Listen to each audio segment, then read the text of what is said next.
मेरे बहुत ही सत्कारयोग ਸਰੋਤਿਆਂ ਨੂੰ ਮੇਰੇ ਵੱਲੋਂ ਪਿਆਰ ਭਰੀ ਸਤਿ ਸ਼੍ਰੀ ਅਕਾਲ। ਤੇ ਆਓ ਅੱਜ ਤੁਹਾਨੂੰ ਲੈ ਕੇ ਚੱਲਦੇ ਹਾਂ ਸ਼੍ਰੀ ਕਾਲੀ ਪੈਰੋਂ ਤੰਤਰ ਪਿੱਠ ਮੰਦਰ ਮਲੋਟ ਰੋਡ ਬਠਿੰਡਾ, ਜਿੱਥੇ ਅੱਜ ਪੈਰੋਂ ਅਸ਼ਟਮੀ ਨੂੰ बड़े ही प्यार ते श्रद्धा नाल मनाया जा रहा है।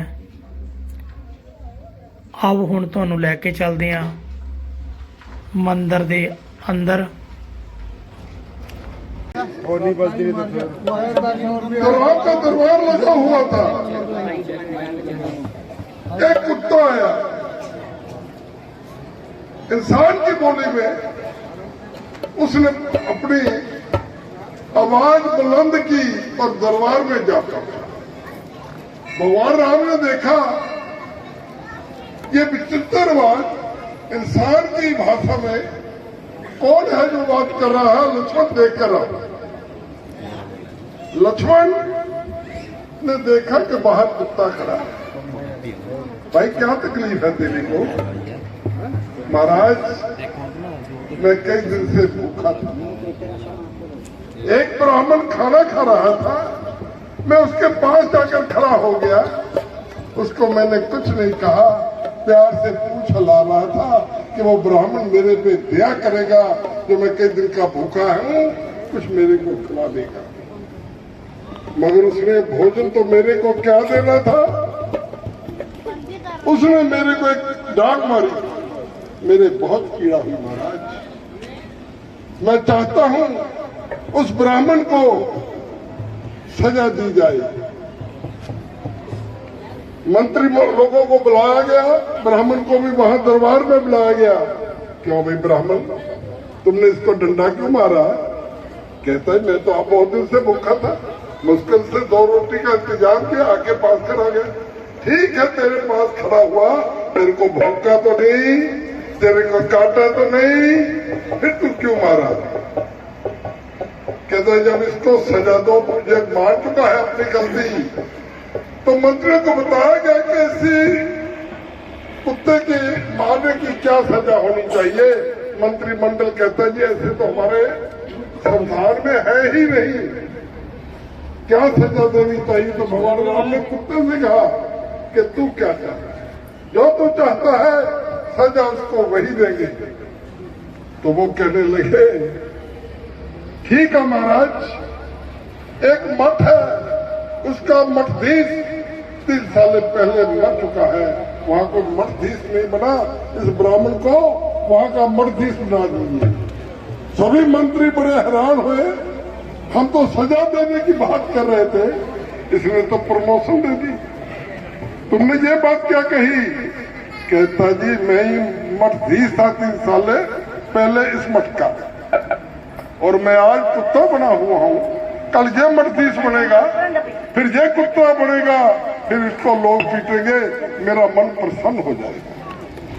तो कानून ना हो समाज में तो ये जंगल राज बन जाए।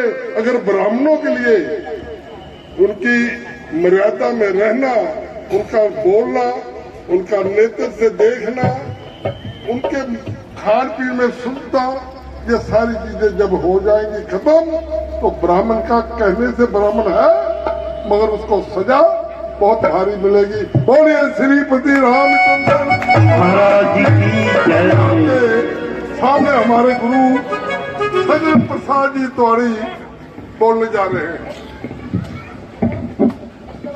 बोलो गुरु जी महाराज की।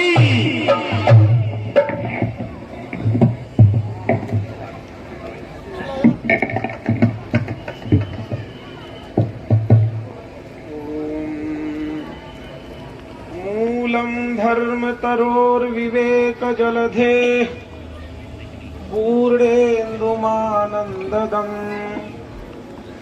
वैराग्याम्बुज भास्करम जगघनत कांतापहम तापहम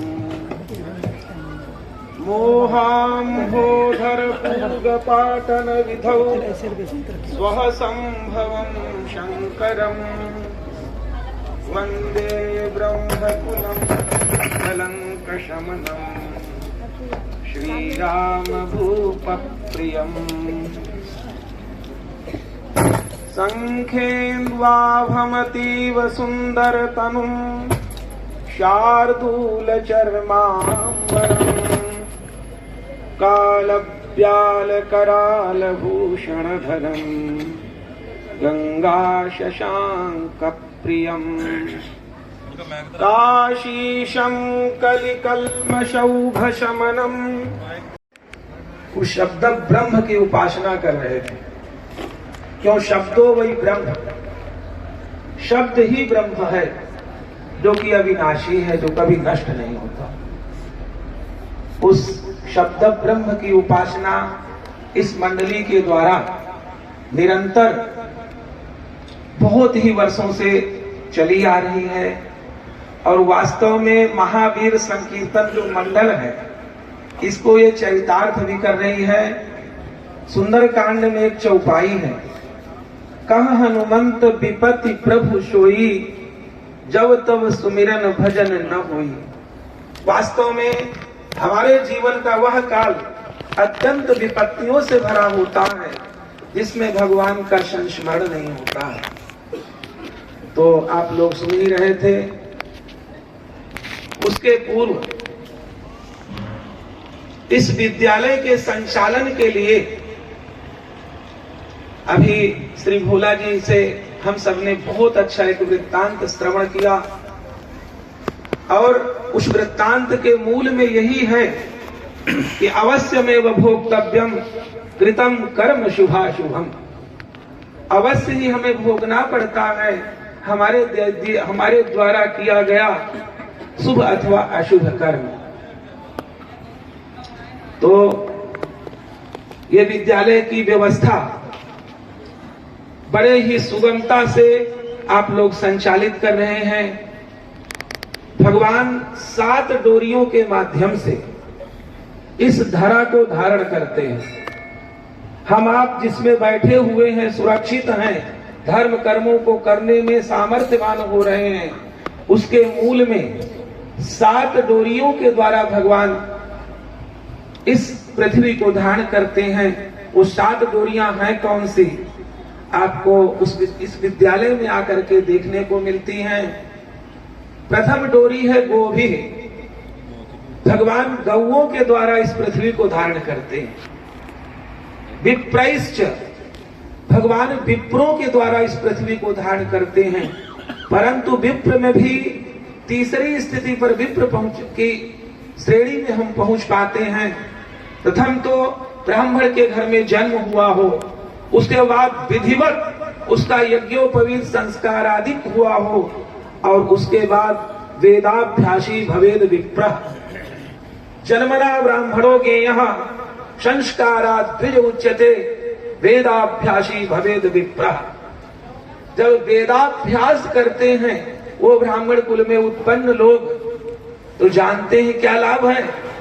बोले उन ब्राह्मणों के लिए जो व्यक्ति कुछ भी प्रदान करता है उसकी 21 पीढ़ियां तर जाती हैं।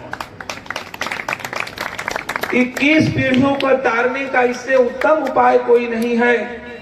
वो यही है, कुक्षौ तिष्ठति यस्यान्नम वेदाभ्यासेन जीर्यते, कुलानि तारयेत् तस्य 10 पूर्वान् 10 परा। माने ऐसे किसी दाता का ऐसा कोई अन्न जो किसी ऐसे वेद पाठ करके और भोजन को पचाने की स्थिति में रहते हैं, और यहाँ विद्यालय में आपको सदैव देखने को मिलता है। यहाँ के प्राचार्य श्री भूदत्त जी अथक परिश्रम के माध्यम से बहुत ही अच्छी तरह से इस गुरुकुल का स्वाभाविक संचालन कर रहे हैं। परंतु मूल में तो भोला जी आदि हैं जो इसको व्यवस्थित ढंग से बिना किसी कष्ट के उन सबकी यहाँ बड़ी अच्छी व्यवस्था करते हैं। तो लिखा है गोभी विप्रैश्च वेदैश्च, गौओं के द्वारा, विप्रैश्च विप्रों के द्वारा। अर्थात जो नित्य त्रिकाल संध्या करते हैं वो विप्र की श्रेणी में आते हैं, सभी विप्र की श्रेणी में नहीं आते हैं। तो विप्रैश्च, वो भी विप्रैश्च वेदैश्च, वेद की उपासना जहां होती है, सही पूछिए, लिखा है आचारहीनम न पुनन्ति वेदाः, आचरण से हीन व्यक्ति को वेद भी पवित्र नहीं कर सकते। परंतु यहां तो सदाचार पूर्वक, क्यों, जैसा हम अन्न खाएंगे तदनुरूप ही हमारी वृत्ति होगी। बहुत से लोग कहते हैं हम इंद्रियों को हमने वश में कर लिया, परंतु जानते हैं पहले, सबसे पहले किस इंद्रिय को वश में करना? जिस इंद्रिय को सर्वप्रथम वश में करना है, यदि हमने उसको वश में नहीं किया तो अन्य जो 4 इंद्रियां हैं वो वश में कदापि नहीं रहेंगी। ऐसा भागवत जी में आता है कि रसनेन्द्रिय को जब तक व्यक्ति नहीं जीत लेता तावत जितेंद्रियो न स्यात्, तब तक वह जितेंद्रिय नहीं कहलाता। विजितानेन्द्रियः पुमान्, भले ही उसने सभी इंद्रियों को अपने वश में कर रखा है। तो बोले भी इंद्रिय है क्या? बोले जब तक वह रसनेन्द्रिय को नहीं जीत लेता, क्योंकि जितम सर्वम जिते रसे, इस रसनेन्द्रिय को जीतने पर सर्वप्रथम तो यहाँ जो बालक रहते हैं उनको अत्यंत शुद्धता के साथ क्या खाना है क्या नहीं खाना है, क्योंकि इंद्रियां तभी वश में होंगी उन स्थितियों में जाते हैं। तो गोभी विप्रैश्च वेदैश्च, वो वेद का यहाँ अध्ययन होता है। गोभी विप्रैश्च वेदैश्च सतीभिः, सती स्त्रियों के द्वारा। सती स्त्री का मतलब केवल जल करके मर जाना ही नहीं, सती स्त्री का तात्पर्य है वह सद्वृत्ति से जीवन को यापन कर रहे हैं कि नहीं। अर्थात जब ऐसे देव पुरुष प्राप्त होंगे उन्हें, तो जब वो देखेंगे तो निश्चित में सत उनके भीतर उपस्थित रहेगा। क्यों नाशतो विद्यते भावो ना भावो विद्यते सतः उभयोरपि दृष्टोन्तस्तोनयोस् तत्वदर्शिभिः, तत्वदर्शियों के द्वारा देखा गया है, तत्वदर्शियों का ही मार्ग है यह। इसलिए आवश्यक यह है कि सती भी, सत्यवादी भी, सत्य बोलने वालों के द्वारा अलुब्धैर्य दानशीलैश्च, अलुब्ध अर्थात लोभ से रहित हो करके, और देखिए आप सबके लिए कितना बड़ा मार्ग प्रशस्त करते हैं कि दानशीलैश्च, दान देना जिनका स्वभाव है। क्योंकि इस संसार की सर्वोत्तम स्थिति क्या है? तो बोले परहित बस जिनके मन माही, जिनके मन में दूसरे का भला हो जाए, यह सदैव उनके मनस पटल में तैरता रहता है। परहित बस जिनके मन माही, तिनकहु कछु दुर्लभ जग नाही। वास्तव में उन्हीं के लिए इस संसार में कुछ भी दुर्लभ नहीं है। दूसरी चौपाई में कहते हैं परहित सरिस धर्म नहीं भाई, पर पीड़ा शम नहीं अधमाई। दूसरे का भला हमारे द्वारा हो जाए, इससे बड़ा मार्ग पुण्य कमाने का कुछ भी नहीं है। और पर पीड़ा सम नहीं अधमाई, और दूसरे को कष्ट दे दिया जाए, इससे बड़ा कोई अधम का कार्य नहीं है। ये तो रामायण जी कह रही हैं, महाभारत, भागवत, ये बड़े बड़े पुराण, यहां तक कि 18 पुराण जो कलयुग में आप इतस्ततः कथाओं का श्रवण करते रहते हैं, वो सब 18 पुराणों के अंतर्गत रहता है विषय। तो लिखा है अष्टादश पुराणेषु व्यासस्य वचनद्वयम्। वास्तव में 18 पुराणों में व्यास भगवान ने 2 ही बात कही है, बाकी सारी भूमिका है। कहने वाली बात 2 ही कही उन्होंने। अष्टादश पुराणेषु व्यासस्य वचनद्वयम् परोपकारः पुण्याय, पुण्य के लिए क्या करिए? बोले परोपकार करिए। और पापाय परपीडनम, और पाप यदि कमाना है तो परपीडनम, दूसरे को कष्ट देते रहिए। तो ध्यान रखिए, हमारे भीतर इस शरीर में भगवान ने जितने अंग दिए हैं उनका हम सदैव सदुपयोग करते रहे। आंखें इसीलिए देख पा रही हैं कि भीतर भगवान विराजे हुए हैं आपके, कान इसीलिए श्रवण कर पा रहे हैं कि भीतर भगवान विद्यमान है आपके भीतर। कोई भी अंग आपका इसलिए कार्यरत है कि भगवान का साथ है आपको, और जिस दिन उनका साथ छूट गया, जो प्राण स्वरूप परमात्मा हृदय में बैठे हुए हैं, यदि वो बाहर चले गए तो ध्यान रखिए, शरीर तो होगा लेकिन देखने का सामर्थ्य नहीं होगा। ये शरीर तो होगा लेकिन चलने का सामर्थ्य नहीं होगा। ये शरीर तो होगा लेकिन कोई पहचान करने की स्थिति आपकी नहीं होगी। इसलिए ध्यान रखिए, आप क्या क्या नहीं कर सकते हैं। खाना पीना रहना सहना ये तो सामान्य स्थितियां हैं। तुलसीदास जी महाराज बड़ी अच्छी एक बात रामायण के भीतर कह रहे हैं, कबहू की करी करुणा। भगवान जब विशेष कृपा हम पर करते हैं तो मनुष्य का शरीर दे देते हैं। कबहू की करी करुणा नर देहि, देत ईस बिनु हेतु सनेही।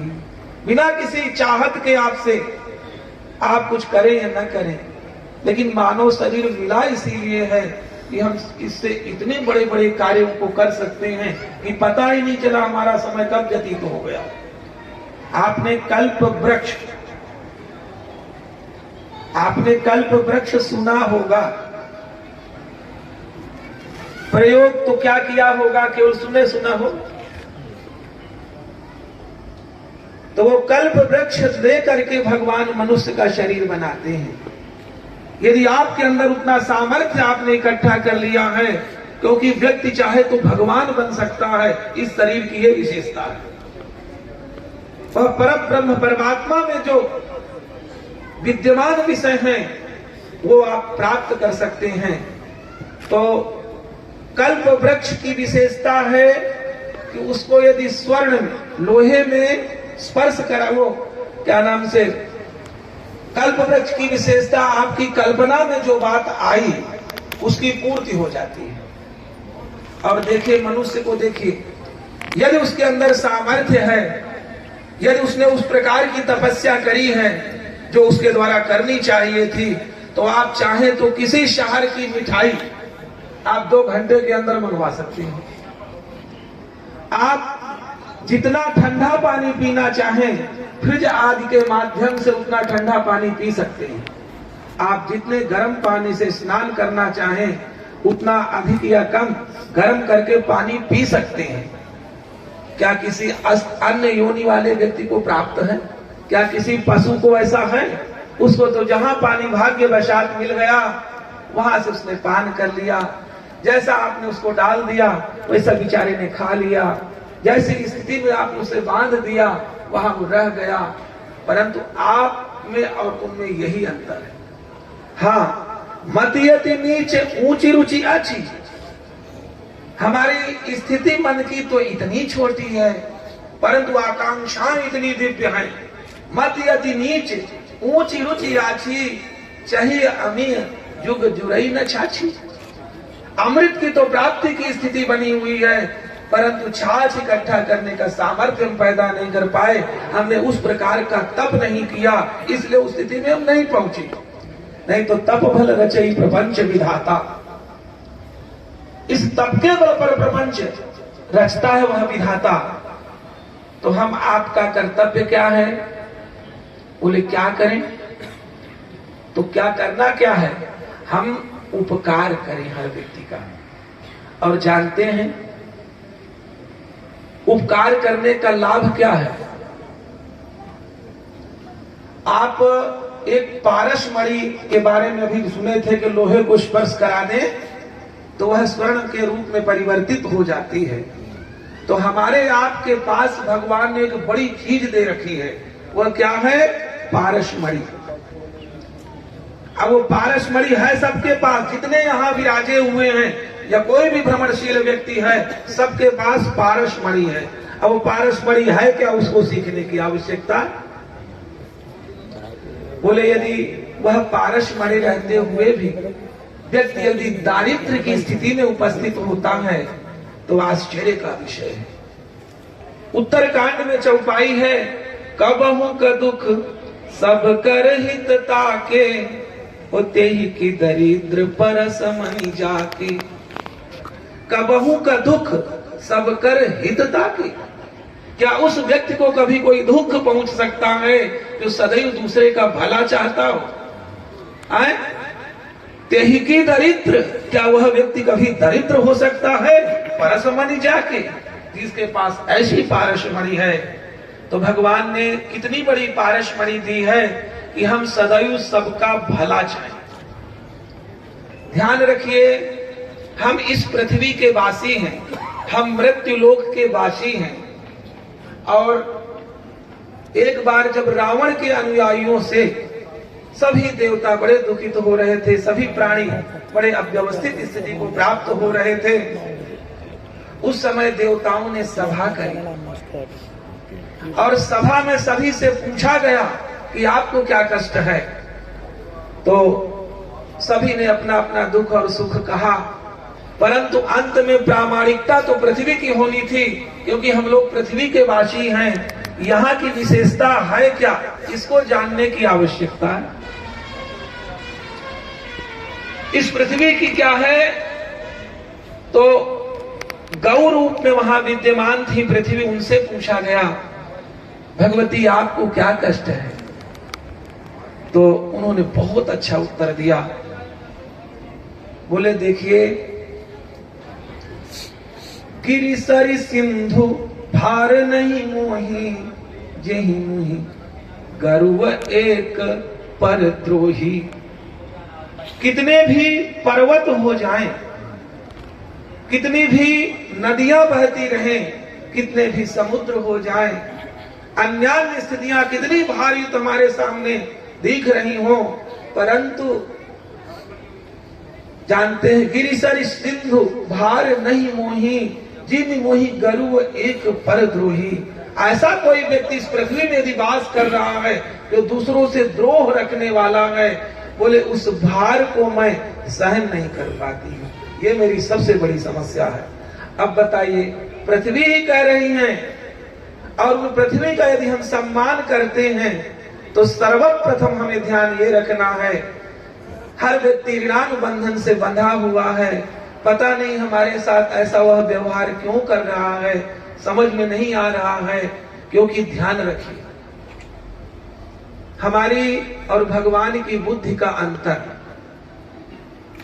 आप सबने सुना होगा, एक बहुत बड़ा विचारक, बहुत योग्य व्यक्ति हो चुका इस पृथ्वी में, जिसका नाम था अल्बर्ट आइंस्टाइन।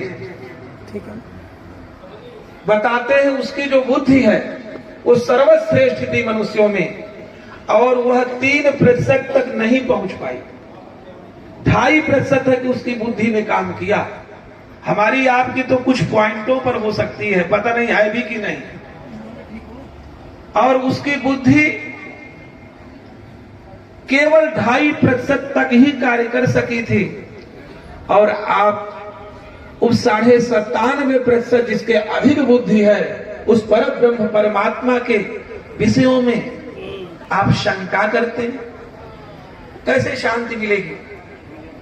इसलिए ध्यान रखिए, कर्तुम अकर्तुम अन्यथा कर्तुम समर्थः स भगवान।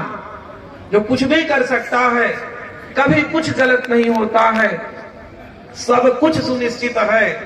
इसलिए कभी किसी से द्रोह न करें। पता नहीं सावधानी के लिए, हमारे पापों को नष्ट करने के लिए उसने हमें अपशब्दों का प्रयोग किया है, हमारे साथ असत व्यवहार किया है। उसे नहीं करना चाहिए था, फिर भी किया है। हम नहीं चाहते थे, फिर भी हमारे साथ हुआ है। तो कुछ न करें, द्रोह के बजाय उसे क्षमा कर दें। और जानते हैं, दूसरे के दोषों को न देखने से लाभ क्या है? हमें दूसरों के दोष दिखाई न दें, इसका सबसे बड़ा लाभ आप सबके सामने एक उदाहरण है।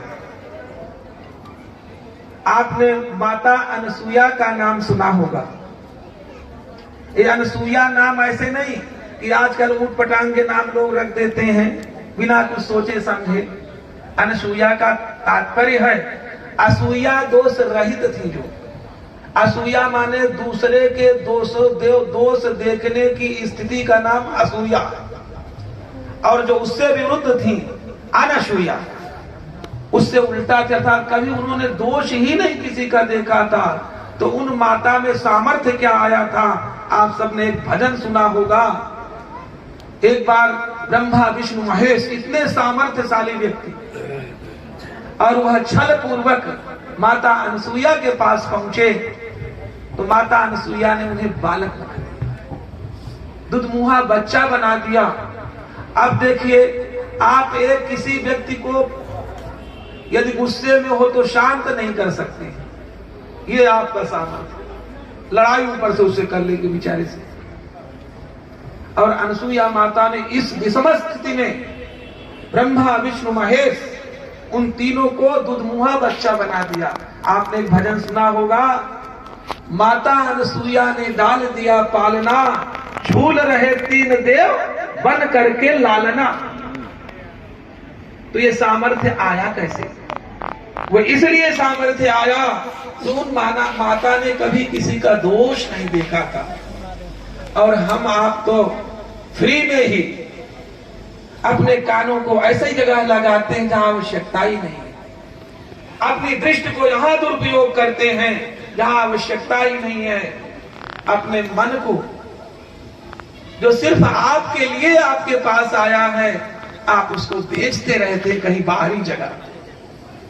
जो हमारे लिए हमारे पास भगवान ने प्रदान किया है मन, उस मन को आप दूसरी जगह भेज के रखते हैं, ये कौन सी बुद्धिमत्ता है।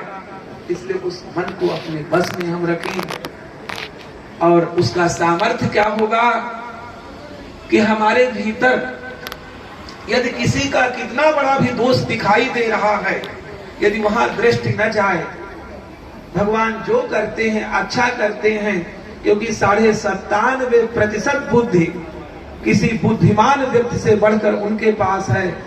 तो उन परमात्मा ने जिस स्थिति में हमको रखा है, जैसी स्थिति में वो हमको चला रहे हैं, उस स्थिति पर आप किसी भी तरह से प्रसन्न रहें, क्योंकि इस संसार की सबसे बड़ी विशेषता कभी आप सबने महसूस करी? इस संसार की सबसे बड़ी विशेषता है, आप इसको जिस दृष्टि से देखेंगे ये उसी तरह दिखाई देने लग जाता है। आपका मूड खराब हो तो देखिए हर चीज आपको व्यर्थ की लगेगी, आपकी हंसी गायब हो जाएगी, आपका भोजन करने की क्षुधा गायब हो जाएगी, आपके प्रिय लोग अप्रिय लगने लग जाएंगे, क्योंकि आपका मूड, आपकी दृष्टि आज सही नहीं है। परंतु वही स्थिति यदि आप आज प्रसन्नता से भरे हैं किसी कारण से, तो क्या है, कोई भी व्यक्ति जब आपसे कभी शत्रुता कर रहा था वो भी सामने आएगा तो हंस के टाल देगा, पता ही नहीं चले कैसे समय निकल गया। इसलिए इस संसार की विशेषता यह है कि आप इसको जिस दृष्टि से देखेंगे ये उसी तरह से दिखाई देगी। इसलिए जब कारण ही हमारी दृष्टि है तो हम क्यों ना अच्छा से अच्छा देखने का प्रयास करें। और जानते हैं एक सबसे बड़ी विशेषता और है, उस परम पिता परमात्मा ने, क्योंकि कथाओं में कथाएं तो चाहे जितनी सुना दें, परंतु हम प्रीति पूर्वक आप सबसे जुड़े हैं, इसलिए हम वह बात बताने जा रहे हैं जिसको आप यदि अपने जीवन में धारण करके रखेंगे तो कभी क्या दुख होता है यह स्मरण में भी आपके नहीं आएगा। जैसे हमारे ऋषि मुनियों के माध्यम से, शास्त्रों के माध्यम से एक जो व्यवस्था बनाई गई है भाई बहन की, भाई भाई की, पिता पुत्र की, माता पुत्री की, ये जितने संबंध हैं इनको हम लोग जीना नहीं जानते हैं। कैसे इनके साथ संबंध, बहन और बहन के प्यार को यदि हम आजीवन निर्वहन कर जाएं, हम क्या करते हैं, उनके दोषों को देखने लगते हैं, तो इसलिए वो प्यार तो गायब हो जाता है। तो दोष न देखते हुए हमारी बहन ने तो ऐसा किया है, हमारी बहन ने तो ऐसा किया है, हमारे भाई ने ही तो यह किया है, हमारे पति ने ही तो ये किया है, हमारी पत्नी ने ही तो ये कार्य किया है। जितने भी संबंध हैं, उन संबंधों को यदि प्रगाढ़ रूप देना है तो ध्यान रखिए, उन संबंधों को जीना सीख लेना चाहिए। भगवान ने जितने संबंध हमें दिए हैं, वो संबंध इसलिए दिए हैं, हम अत्यंत विषाद की स्थिति में भी यदि प्राप्त हो रहे हैं तो सामने भाई आ जाए, इससे अत्यधिक स्नेह होता है, होना चाहिए, सारा दुख विलुप्त हो जाता है। हमारा मित्र सामने आ जाए, सारा दुख विलुप्त हो जाता है। परंतु पता चला जिनसे स्नेह खींचना चाहिए, जिनसे स्नेह लेना चाहिए, वहां हम स्नेह न देखते, उनके पता नहीं दोषों को देखने लग जाते हैं। उनके भीतर स्नेह देखना आरंभ कर दें और फिर चमत्कार देखें। तो वास्तविक मार्ग है कि जो भी संबंध प्राप्त है उनको आप करके तो 1 वर्ष करके देखो, 6 महीना करके देखो, 1 महीना करके देखो। आपके जीवन काल का जो 1 महीना है उसका आनंद देखो, आप कभी दुखी नहीं होंगे। क्योंकि दुख लेने की स्थिति में हम स्वयं आते हैं, वह परम पिता परमात्मा तो आपको स्नेह से भरने के लिए अन्यान्य संबंध प्रदान किए हैं, आप उनका आनंद क्यों नहीं ले लेते हैं? और हमें ध्यान सबसे ज्यादा रखना चाहिए कि संसार की जितनी वस्तुएं हमें प्राप्त है, ईशावास्य उपनिषद का कथन है, ईशावास्यमिदं सर्वम्, जो कुछ भी दिखाई सुनाई आभास में आ रहा है वह परम पिता परमात्मा का दिया हुआ केवल स्पर्श मात्र है।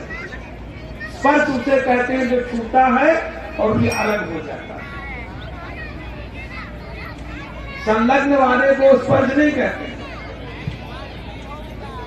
गीता जी कह रही है, मात्रा स्पर्शास्तु कौन्तेय शीतोष्ण सुख दुःखदाः आगमा अपायिनः अनित्यास् तास् तितिक्षस्व भारत। हे भारत, मात्रा स्पर्शास्तु कौन्तेय, ये जितने संसार में भोग प्राप्त हैं हमें, वो स्पर्श के लिए हैं, वे सदैव नहीं रहने। अभी अभी आपने भोजन बनाया है और 3 घंटा व्यतीत होते ही उसमें दुर्गुण उत्पन्न हो जाता है। यातयामं गतरसम भूति परिस्तंचयत् उच्छिष्टमतिचामेत्यं भोजनम तामस प्रियम। तामसी वृत्ति में हमें ले जा सकता है वह अन्न।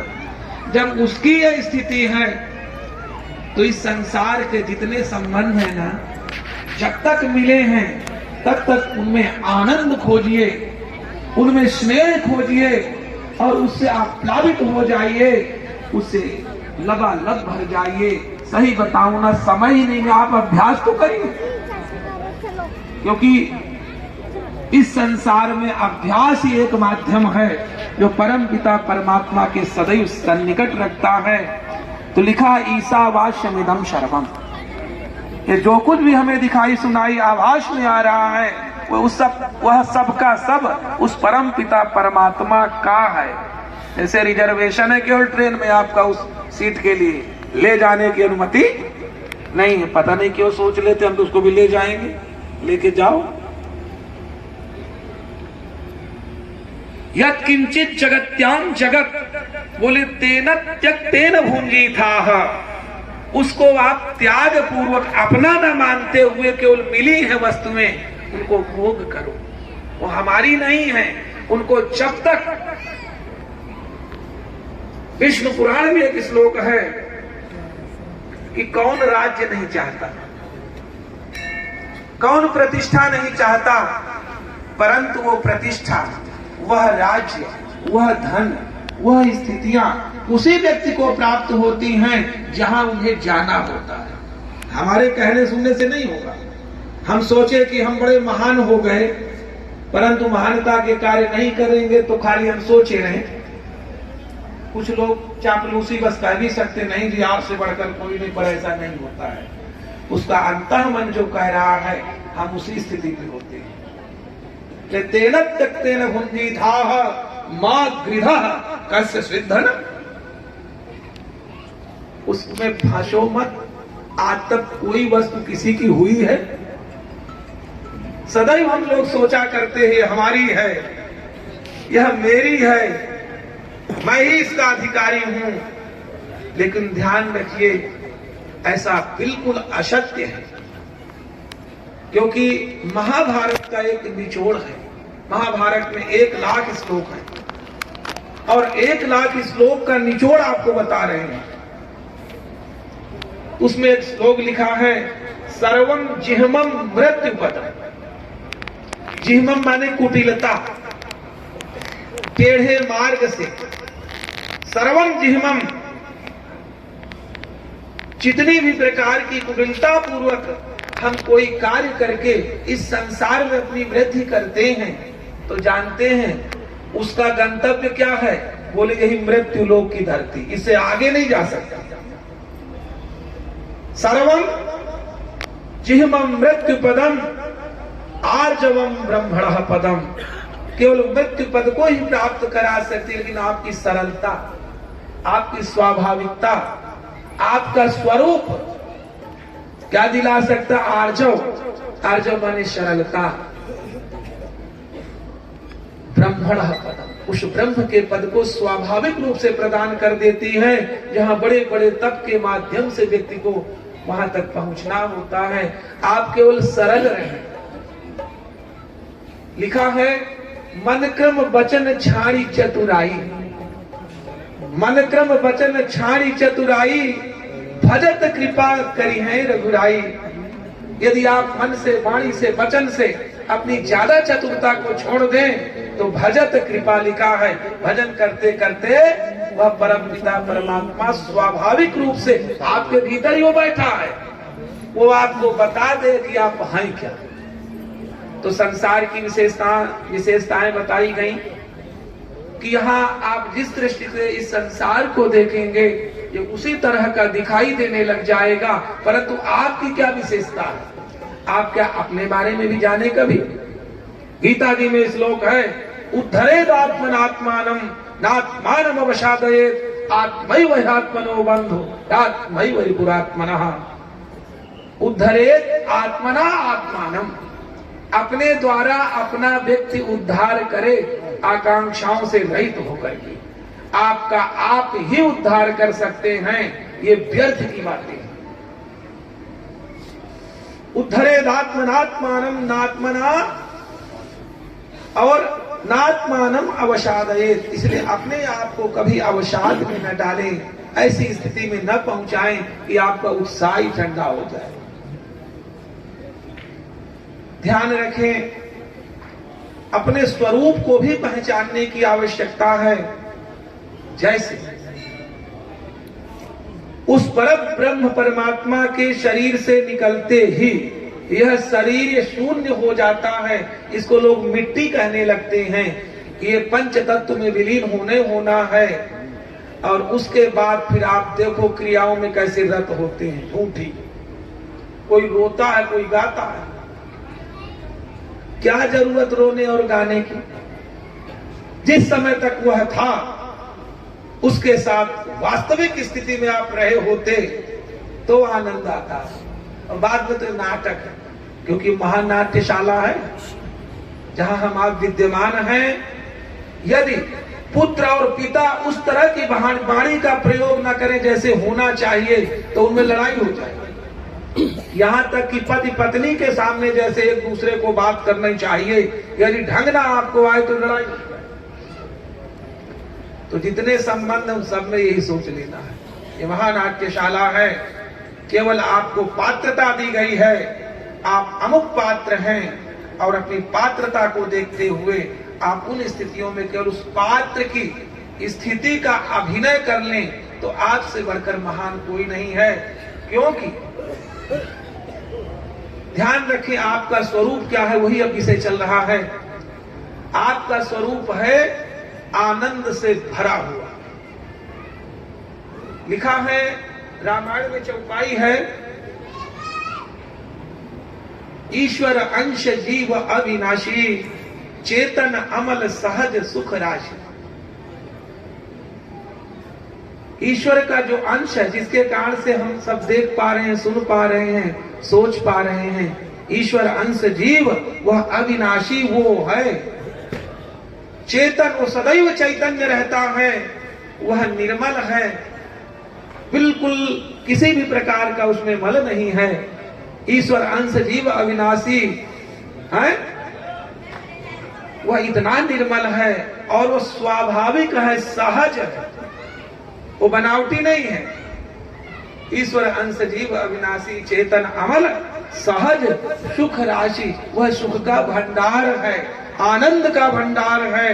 जैसे किसी वृक्ष से कोई शाखा काट दी जाए और शाखा कटने के बाद उस शाखा की क्या स्थिति होती है, अपने हरे भरे जीवन से वह हाथ धुल बैठती है और पता नहीं उसका प्रयोग कहाँ होगा, इस स्थिति में पहुंचाती है।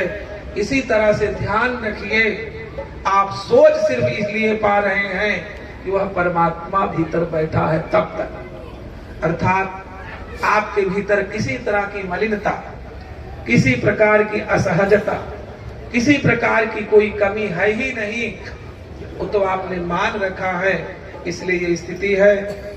इन्हीं शब्दों के साथ अभी श्री भोला जी ने एक बहुत बड़ी बात कही। हनुमान जी महाराज के संदेश को यदि जन जन में पहुंचाना है, आप देखिए हनुमान जी की एक दो विशेषता तो समझिए क्या है। अभी राम रावण युद्ध में संपूर्ण दिवस हनुमान जी महाराज युद्ध कर रहे थे, अचानक लक्ष्मण जी को चेतना शून्यता आ गई। मेघनाद ने बहुत उठाने का प्रयास किया लेकिन उठा नहीं सका।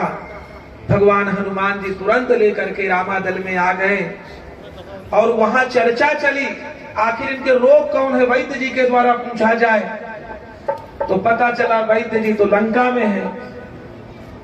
आजकल के व्यक्ति से कह दो और चलो थोड़ा सा राम नाम ले लो, भजन कर लो, अरे जी 2 घंटा सवेरे पूजा का आप क्या बैठना, चलो कब को मारते हैं। हनुमान जी ने क्या किया, तुरंत बोले आज्ञा दीजिए, कहाँ रहते हैं वैद्य जी, बोले लंका। कोई बात नहीं, खुले आए। सारे दिन हनुमान जी से बढ़कर कुछ युद्ध नहीं कोई किया होगा उस राम रावण युद्ध में। आ गए, अब पता चला औषधि कहाँ, बोले जी वो तो दक्षिण में है, वहां भी कोई संकोच नहीं, पूरे दिन भी और रात्रि अब जगना पड़ेगा। परंतु हनुमान जी महाराज रात्रि जागरण करते हुए समय पर उस औषधि को ला करके भगवान श्री राम के समक्ष प्रस्तुत कर दिया। तो हनुमान जी महाराज आदि की जो बातें हैं उन्होंने जीवन में किया क्या है, उनकी क्या स्थिति रही है, उन स्थितियों में जाने के लिए ही मंदिरों का निर्माण होता है। भगवान हनुमान जी का यहाँ निर्माण होगा। और भोला जी से कल चर्चा चल रही थी, आपने बहुत अच्छी बात कही, बड़े अच्छे विचारक हैं भोला जी। हम प्रशंसा नहीं करते हैं किसी की और ना ही किसी प्रकार की कोई कमी की बात करते हैं, हम स्वाभाविक बात करना पसंद करते हैं। तो भोला जी की बात से बड़ी बात पता चली। इन्होंने कहा मैं बहुत पूर्व, कई वर्ष पूर्व मेरे मन में एक चिंतन आया कि हनुमान जी महाराज ही केवल लंका की ओर गए और वो दक्षिण की ओर लंका थी, तो लंका की ओर जाने के लिए हनुमान जी ने वो अद्भुत कार्य कर दिखाया जो सोचा भी नहीं जा सकता। माता का पता लगा लाए, लंका जला के आ गए, सब कुछ कर रहा है, डरवा है ऊपर से, क्योंकि जब अंगद जी गए थे ना तो लिखा बिना पता ही लोग रास्ता दे रहे थे, ऐसी स्थिति में करके आ गए थे। तो उन हनुमान जी की प्रतिष्ठा दक्षिणाभिमुख, दक्षिण की ओर जिनका मुख होगा उनके दर्शन करते ही जो हमने अभी उनकी विशेषताएं बताई वे स्वाभाविक रूप से हम आप सबके भीतर प्रविष्ट होने लगेंगी। ये दक्षिणाभिमुख अभिमुख हनुमान जी की विशेषता है। तो उत्साह से भरे हुए श्री भोला जी, उनके इस विचार से हमें बड़ी प्रसन्नता का अनुभव हुआ। तो 27 जनवरी 2023 में यहाँ पर उन हनुमान जी के मंदिर का यहाँ पर आरंभ कर दिया जाएगा कार्य। और वह मंदिर जब प्रतिष्ठित होकर के आप सबके लिए हर प्रकार की इच्छाओं की पूर्ति करने वाला होगा। इसी के साथ जो भी लोग धर्मरत हैं, अपने आप से जुड़ा है वही धर्म कर सकता है। ध्यान रखिए, जो अपने आप से नहीं जुड़ा वो कभी धर्म नहीं कर सकता। तो जो भी इस विद्यालय से जुड़े हैं, धर्म में जुड़े हुए हैं, स्वाभाविक रूप से हमें तो मंदिर की तरह वो सब लोग दिखाई देते हैं, क्योंकि यदि भगवान भीतर नहीं बैठे होते तो हम आप सब यहाँ नहीं इकट्ठे हुए होते, हमारे काम आंख कान कुछ नहीं काम कर रहे होते। इसलिए इसका मतलब यह है कि भीतर भगवान आप सबके विद्यमान हैं। उन भगवान को प्रणाम करते हुए, भगवान जो भी लोग भोला जी के साथ लगे हुए हैं इस विद्यालय की उन्नति में, धर्म की उन्नति में, अन्य लोगों के परोपकार की स्थिति में, वो सदैव उत्तरोत्तर वृद्धि को प्राप्त करते रहें। भगवान इन सबका भला करते रहें। और हम तो जी भगवान की कृपा ही मानते हैं कि आप सबके इतनी मूर्तियों, इतने मंदिरों को एक साथ हमें दर्शन हो रहे हैं। क्योंकि कोई पत्थर का मिट्टी मंदिर बनाएगा, कोई स्वर्ण का मंदिर बनाएगा, कोई किसी धातु का मंदिर बनाएगा, परंतु मूर्ति तो भगवान के भीतर होगी, पूजा तो उस भगवान की होगी। उन भगवान का स्मरण करते हुए आप सभी के भीतर बैठे हुए उन परम पिता परमात्मा को प्रणाम करते हुए हम अपनी वाणी को विराम देंगे। हर हर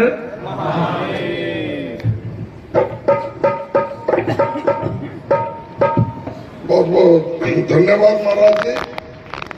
मैं आज तक कभी विचार में इस मंदिर के लिए और अपने जीवन में किसी काम के लिए मैं पैसा मांगने नहीं गया। 1.5 लाख रुपए महीने का जहाँ खर्चा, हमने कभी किसी से पैसा नहीं मांगा। 3 मंदिरों का निर्माण किया, हमने कभी नहीं कहा ये लास्ट मंदिर हो गया हनुमान जी का, पैसा हम तब भी नहीं मांग रहे, मगर आप सब हनुमान के भक्त हैं। आप अपनी यथाशक्ति, जो आदमी 1 ईंट दे सकता है 1 ईंट दे, 1 बोरी दे सकता है 1 बोरी दे। 14 जनवरी से लेकर 27 जनवरी तक ईंट, पत्थर, बजरी, रेता, लोहा, सीमेंट, जो आपकी जितनी भी यथाशक्ति श्रद्धा है, मैं चाहता हूं उसमें आपका योगदान हो। वो कैलाश से प्रखर परोपकार मिश्र का मंदिर ना हो, वो बल्कि आप बठिंडा के हनुमान भक्तों का हो। सभी शब्दों के साथ अब मैं हमारे व्यास जी जो प्रधान हैं उनको चाहूंगा कि हमारे गुरु जी उनको सम्मान करें। बोले बालाजी महाराज की।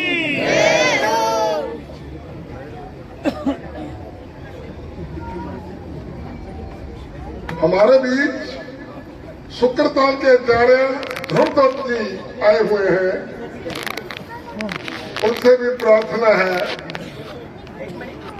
कि वो शुक्रताल जहाँ सबसे पहले भागवत हुई थी, वहां के आचार्य ध्रुवदत्त जी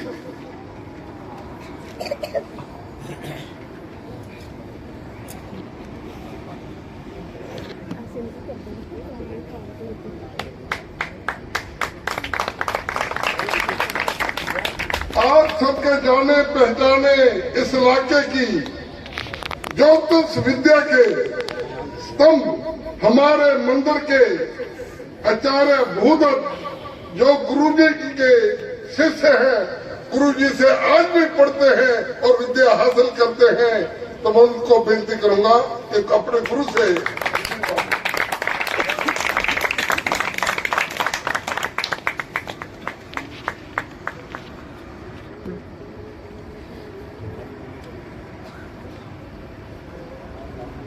अब मैं हमारे चीफ पर्सन जिन्होंने जो जगह 4000 जो जगह दान दी थी और जहां पर आज मंदिर और पंजाब का केला संस्कृत महाविद्यालय जो चल रहा है, उनके चेयरमैन तो अपने को पवन जी इंदल को सोम संघ वालों को बेनती करूंगा तो हमारे गुरु जी को ये सप्रेम भेज दे।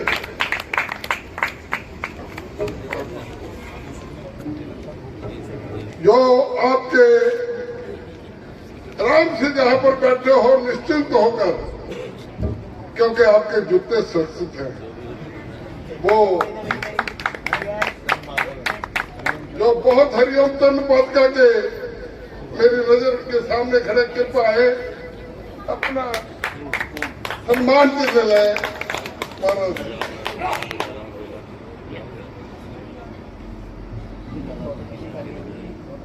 भजन तो सभी बहुत अच्छा गाते हैं। आज एक भजन जो मेरे मन को बहुत भा गया वो था कोहली जी। अगर कोहली जी मेरी आवाज सुनते हो वो आए।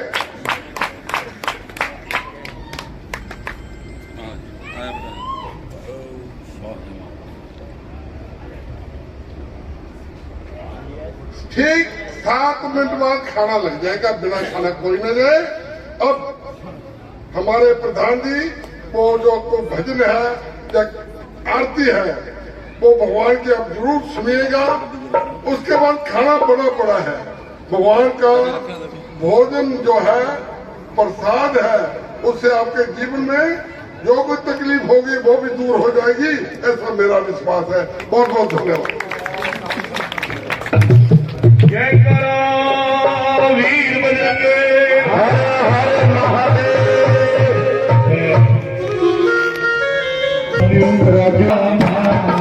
राम राम हरे हरे, हरे कृष्ण कृष्ण कृष्ण हरे हरे, हरे राम राम राम हरे हरे, हरे कृष्ण कृष्ण कृष्ण हरे राम, हरे राम राम राम हरे हरे, हरे कृष्ण कृष्ण कृष्ण हरे हरे, हरे राम राम राम हरे हरे, हरे कृष्ण कृष्ण कृष्ण हरे हरे। रामचंद्र महाराज की जय। अपने घरों में निष्काम भावों से हनुमान जी का चांदी के चरण में बहुत मिठास संकीर्तन करने के लिए अपने महावीर जी के भगवान की सेवा में हाजिर है। ये सारा प्रोग्राम जो है MS चैनल यूट्यूब पर आप देख सकते हैं। और आज पंजाब का भी प्रोग्राम है आपकी टीवी में आएगा, हमने देखना है। तो जो है राम जी हमारे युवराज जी और हनुमान जी साहब हमारे कोई साहब करेंगे। बहुत ही बात है। हेलो, आप लोग जाएंगे आपकी के लिए वो खड़े हो गए। आप जी की आ गया जाओ हम तीनों को हाथ में बोलिए परम हनुमान की जय। वीर बजरंग हर महादेव, लाल लाली लते हर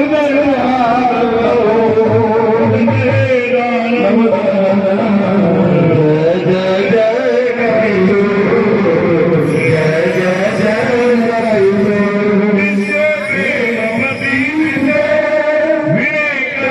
संभाल सकल सुर करे हनुमान।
केशवम राम नारायण राम केशवम राम नारायण कृष्ण राम वासुदेव हरे कृष्ण दामोदरम वासुदेव हरे सीताराम माधवम गोपिका वल्लभम सीताराम माधवम गोपिका वल्लभम जानकी नायक राम राम भजो नायक राम भजे वासुदेव हरे नाम जपंते हर लगे तन मन सुधी बसे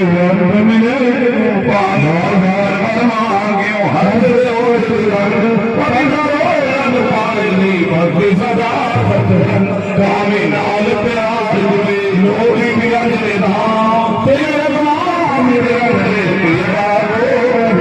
ना कुछ किया कर सकूं ना कुछ कर नहीं हो जो कुछ किया तो आप किया पलते पलते नहीं विद्या नहीं बाहुबल नहीं तीरथ नहीं धाम मोटे पत पतंगी की पत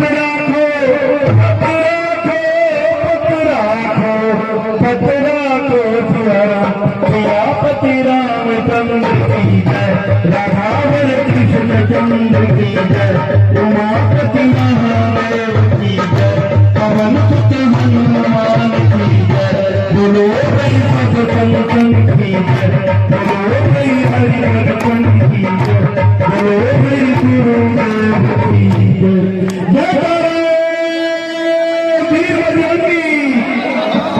एक जरूरी सूचना जिन्नी भी संगत आई हुई सब ने लंगर खा के जाना हाथ जोड़ के बेनती है कि लंगर खा के जाना प्रसाद जरूर खा के जाना सारे संगत को बेनती है और अज की भैरव अष्टमी की सब लोग लख लख बधाई है एक टिकाना ला दो हाथ खड़े करके